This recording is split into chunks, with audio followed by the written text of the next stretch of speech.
पंडित जी, आप कैसी बातें कर रहे हैं? जिस घर में एक भी औरत नहीं है वहां मैं अपनी बेटी को कैसे भेज दूं? मैं अपनी फूल सी बेटी को ऐसे घर में नहीं भेज सकता। लेकिन सुधा के लिए रिश्ता बिल्कुल सही है। ये आप क्या कह रहे हैं? भले ही सुधा आपकी सगी बेटी ना हो, लेकिन मैं ऐसा नहीं होने दूंगी। जिस घर में एक भी औरत नहीं है, मैं उसे वहाँ कैसे भेज दूं?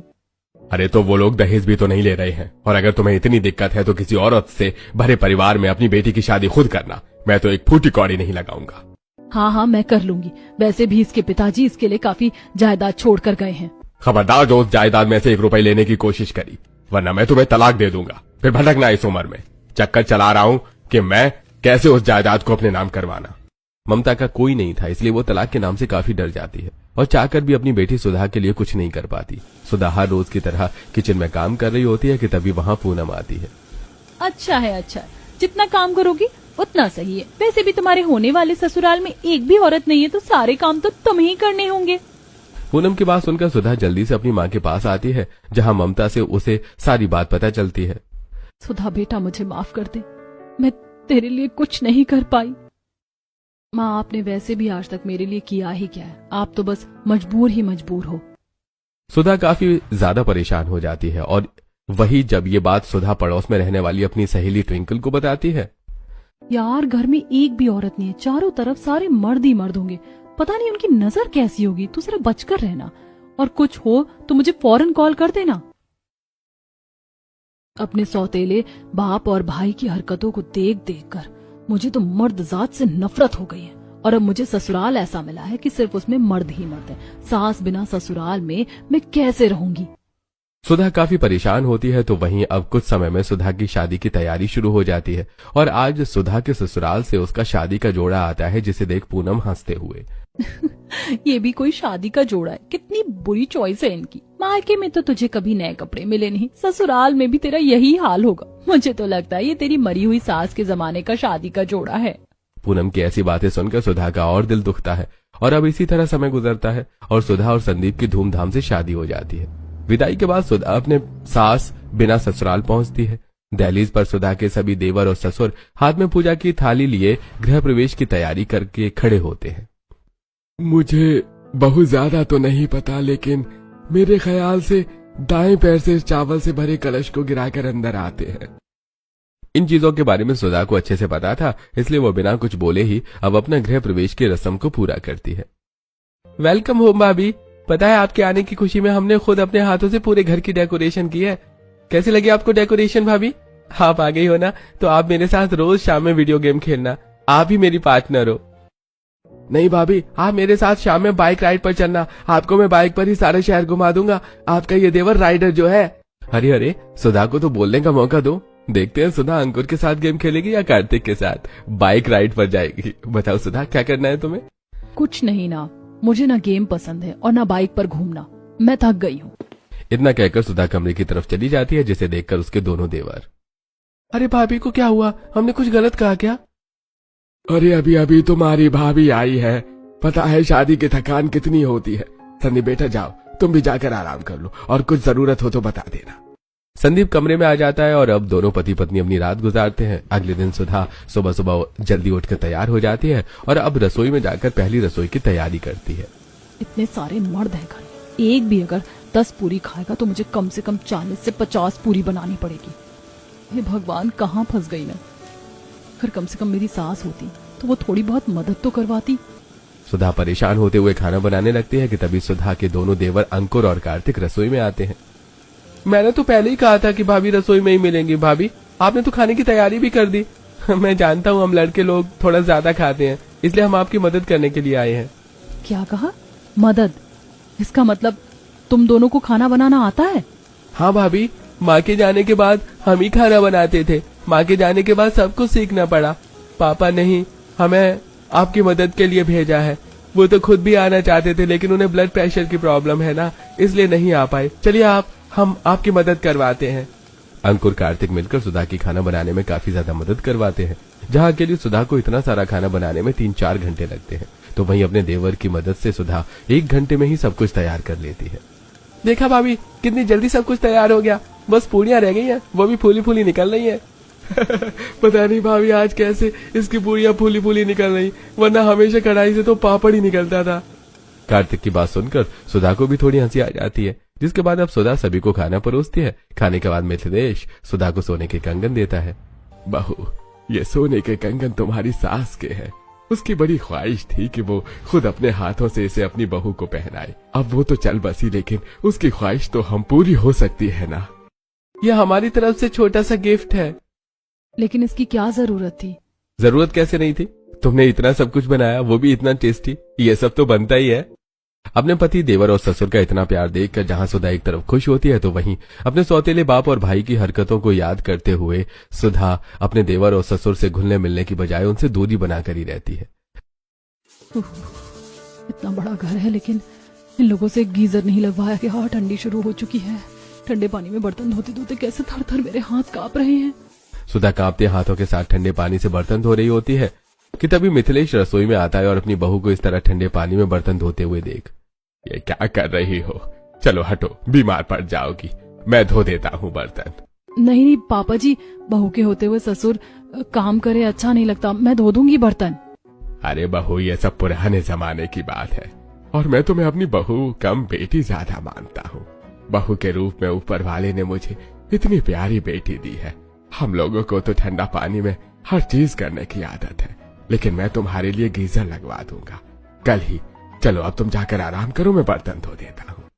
अपने ससुर का इतना प्यार देखकर सुधा को भी अच्छा लगता है, तो वहीं आज कार्तिक जबरदस्ती सुधा को बाइक पर बिठाकर राइड के लिए जाता है। तो भाभी, कैसा लग रहा है आपको अपने राइडर देवर के साथ? उस अंकुर के साथ तो बोरिंग वीडियो गेम खेलकर आप बोर हो जाती। चलिए अब मैं आपको मोमोज खिलाने के लिए ले चलता हूँ। धीरे धीरे कर सुधा अपने सौतेले बाप और भाई की हरकतों को भूलते हुए अब ससुर और देवर से अच्छे से घुल मिल रही थी। अरे सुधा, आगे तुम देखो, अंकुर तुम्हारे लिए तोहफा लेकर आया है, लेकिन देने से शर्मा रहा है। भाभी माइंड मत करना, मैं आपके लिए ये सूट लेकर आया हूँ। आज मार्केट में मुझे ये सूट दिखा तो मुझे आपकी याद आ गई। इसे पहनकर आप बहुत अच्छी लगोगी, बिल्कुल माँ की तरह। अपने देवर को नया सूट देता सुधा की आंखें नम हो जाती हैं और अब सुधा अपने बीते हुए कल को याद करती है। आज त्योहार, लेकिन फिर भी मेरे लिए कोई नया कपड़ा नहीं आया। पूनम के लिए इतनी शॉपिंग होती है, लेकिन मेरे लिए तो कोई कुछ लाता ही नहीं है। सुधा मुश्किल से अपने आंसू को रोक पाती है और अपने देवर का सूट पहनकर काफी खुश होती है।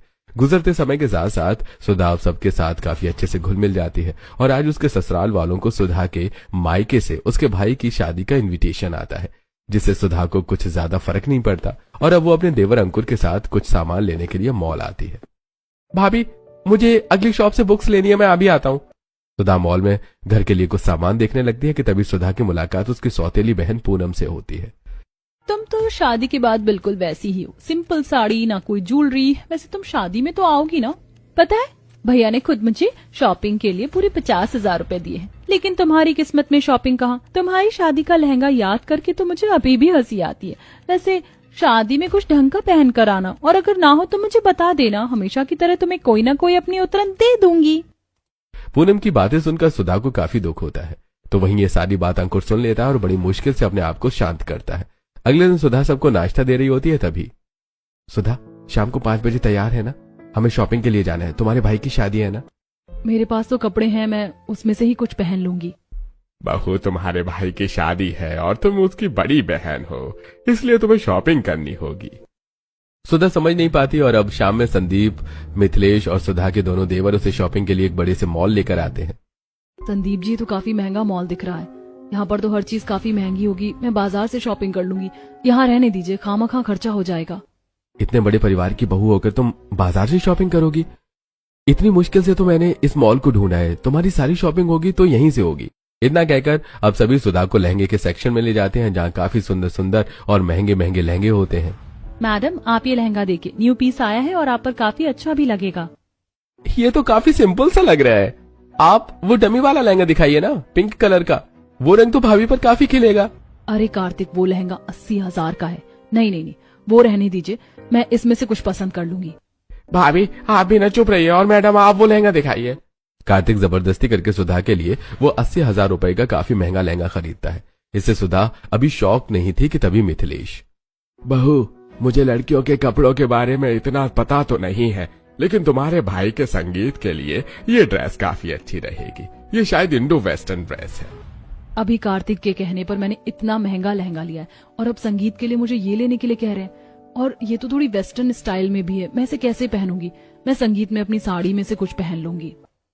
तुम्हें सिर्फ चीज पसंद करनी है, महंगा सस्ता छोड़ दो। और अगर मेरी बेटी होती तो भी मैं उसे यही पहनने के लिए कहता, और तुम तो मेरी बेटी जैसी हो। मिथिलेश जबरदस्ती सुधा को संगीत के लिए वो इंडो वेस्टर्न ड्रेस दिलवाता है, तो वहीं अब संदीप और अंकुर सुधा के लिए ढेर सारी साड़ियां और सूट निकलवाते हैं। अरे बस करिए आप लोग, शादी के लिए 2-3 जोड़े काफी होते हैं। इतने सारे कपड़े लेकर मैं क्या करूंगी? अलमारी थोड़ी ना भरनी है। भाभी, लड़कियों को तो हमेशा अपनी अलमारी कपड़ों से भरी अच्छी लगती है, पता नहीं आपको क्यों अच्छी नहीं लगती। और नहीं तो क्या, अंकुर बिल्कुल ठीक कह रहा है। ये सारे सूट उसके पसंद के हैं और साड़ियां मेरी पसंद की। अब तुम जल्दी से इन्हें ट्राई करके आओ। देखते ही देखते सुधा के सामने कपड़ों का ढेर लग जाता है। अभी कपड़ों की शॉपिंग खत्म हुई थी कि संदीप और अंकुर सुधा को फुटवेयर के सेक्शन में ले जाते हैं, जहां पर एक से एक सैंडल थी। अरे कपड़े तो फिर भी ठीक है, लेकिन सैंडल लेने की क्या जरूरत है? मेरे पास रखी तो है। भला अब मेरे कोई पैरों को थोड़ी ना देखेगा कि मैं अपनी सस्ती सैंडल पहनी हूँ या महंगी। भैया, भाभी तो बस आपके पैसे बचाना चाह रही हैं। भाभी, इतनी सारी ड्रेस ली हैं, हर ड्रेस पर एक एक सैंडल तो लेनी होगी। एक्सक्यूज मी, आप ये सारी सैंडल दिखाइए। अंकुर तो छोटा है, लेकिन आप तो समझदार है ना, रोकिए इसे। अरे अंकुर, तुम जल्दी से टेप लेकर आओ, तुम्हारी भाभी का मुंह बंद करना है। तुम चुपचाप से बैठकर सैंडल ट्राई करो, और खबरदार एक वर्ड बोला तो। एक एक कर संदीप और अंकुर सुधा को ढेर सारी सैंडल पसंद करवाते हैं, और अब वो कई सारे जोड़े ले लेते हैं। और अब मिथिलेश सुधा को लेकर सीधा मॉल में बनी ज्वेलरी शॉप में जाता है, जहां वो अपनी बहू के लिए गोल्ड और डायमंड के कुछ सेट निकलवाता है। पापा जी, इन लोगों को तो पता नहीं क्या हो गया है, लेकिन आपसे ये उम्मीद नहीं थी। अरे मैं कुछ नॉर्मल सेट पहन लूंगी ना, गोल्ड डायमंड लेने की क्या जरूरत है? रहने दीजिए ना। अगर तुम्हारी सास होती ना, तो मुझे ये सब दिलाने की नौबत ही नहीं आती। वो तो खुद तुम्हें हमेशा कुछ न कुछ देती रहती। अब तुम्हारी सास नहीं है तो उसका फर्ज तो मुझे ही पूरा करना होगा। मिथिलेश के कहने पर सुधा ये अपने लिए कुछ सेट पसंद करती है, और देखते ही देखते मिथिलेश उन सभी को ले लेता है। शॉपिंग खत्म होने के बाद जब सुधा सभी चीजों का बिल देखती है तो उसके होश उड़ जाते हैं। सब कुछ मिलाकर लाखों में शॉपिंग का बिल आता है। ये देखकर सुधा, आप लोगों ने तो सच में हद कर दी। अगर बाजार जाते तो 4-5 हजार में शॉपिंग कंप्लीट हो जाती, लेकिन आप लोगों ने तो मुझे लाखों की शॉपिंग करवा दी। चलो अब सारी शॉपिंग हो गई, जल्दी से घर चलते हैं। भाभी, अभी तो बहुत कुछ रह गया है। क्यों भैया? अब क्या लेना है? कपड़े, ज्वेलरी, सैंडल सब तो ले लिया, अब क्या बचा है? संदीप और अंकुर सुधा को अब एक ब्यूटी सैलून में लेकर जाते हैं, जहां वो सुधा के पैर के नाखून से लेकर सर के बाल तक उसका पूरा लुक चेंज करवाते हैं। मेकओवर के बाद सुधा काफी अच्छी लगती है, और जब वो अब सबके साथ घर आ जाती है तो अपनी बहू को देखकर मिथिलेश, आज अगर तुम्हारी सास होती तो तुम्हें इस तरह देखकर कितना ज्यादा खुश होती। बहू, तुम बहुत सुंदर लग रही हो। मैं जानता हूं तुम्हारी शादी के वक्त हम तुम्हें ठीक से शादी का जोड़ा नहीं भिजवा पाए थे। हमारे घर में सभी मर्द हैं, हमें पता ही नहीं है कि लड़कियों को किस तरह के कपड़े पसंद आते हैं, तो हमें जो सही लगा हमने भिजवा दिया। लेकिन अब तुम आ गई हो, इसलिए अब तुम्हें जो भी खुद से पसंद हो तुम ले सकती हो। इसलिए आज हम तुम्हें साथ ले गए, वरना ये सब तो हम तुम्हें लाकर सरप्राइज देते। और हाँ, तुम्हारी बहन की उतरन पहनने की तुम्हें कोई जरूरत नहीं है। उतरन? लेकिन पापा जी, इस बारे में आपको कैसे पता चला? भाभी, मैंने बताया उस दिन जब आपकी बहन आपको मॉल में मिली थी और आपको ताने दे रही थी, तो मैंने सब सुन लिया था। मुझे गुस्सा तो बहुत आया, अगर मैं चाहता तो उस वक्त सुना भी सकता था, लेकिन मैं रिश्ते की मर्यादा में रहकर चुप रहा, और मैंने घर आकर सभी को ही सारी बात बताई। इतनी सी बात को लेकर सुधा के ससुराल वाले उसे लाखों रुपए की शॉपिंग करवा देते हैं।